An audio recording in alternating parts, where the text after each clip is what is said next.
இது Thursday afternoon. இன்றைக்கி ஃப்ரெண்ட்ஸ்லாம் வீட்டுக்கு வரேன்னு கால் பண்ணியிருந்தாங்க. ஸோ அவங்களுக்கு லஞ்சுக்கு வந்துட்டு வெஜிடபிள் ரைஸ் செய்யலான்னு சொல்லி தான் வந்திருந்தேன். ஸ்கூல் படிக்கும்போது காலேஜ் படிக்கும்போதெல்லாம் என்னோடய ஃப்ரெண்ட்ஸ் லிஸ்ட் பார்த்திங்க அப்படின்னா 100+, 200+ன்னு அப்படியே போயிட்டே இருக்கும் லிஸ்ட்டு. ஆனால் இப்போ வந்து ரீசெண்ட் டேஸில் கேட்டோம் அப்படின்னா ரொம்ப மினிமலாக அந்த சர்க்கிள் வந்து ரொம்ப குட்டியாயிடுச்சு. அதுக்கு ஒரு ரீசன் இருக்குது. அது என்னங்கிறது என்னோட புரிதலேருந்து நான் சொல்கிறேன். உங்களுக்கு என்ன தோணுது அப்படிங்கிறத மறக்காமல் கமெண்ட்ஸில் சொல்லுங்கள், தெரிஞ்சுப்போம்.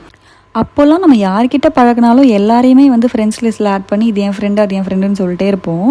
ஆனால் இப்போது ஒரு புத்தி தெரிஞ்சதுக்கப்புறம் நமக்கான ஆள் யார், நம்மளை பற்றி ரொம்ப தெரிஞ்சவங்க யார், நம்ம பற்றி தெரிஞ்சுமே நம்ம கூட ரொம்ப கண்டினியூ பண்ணுறவங்க யார் அப்படிங்கிறது தெரிஞ்சு அந்த சர்க்கிள் ரொம்ப குட்டியாகுது அப்படின்னு நான் நினைக்கிறேன். ஸோ அது இந்த ஏஜில் தான் நல்லா புரியுது. ஸோ இவங்க தான் நம்ம ஃப்ரெண்டு, இவங்க தான் நமக்கான பீப்புள் அப்படின்னு சொல்லிட்டு. இது எனக்கு தோணுனது. உங்களுக்கு என்ன தோணுதுன்னு மறக்காமல் சொல்லுங்கள். ஸோ எங்களோட டே ரொம்ப சூப்பராக போச்சு. இது மாதிரி இன்னொரு வீடியோவில் மீட் பண்ணலாம். Stay tune. பை.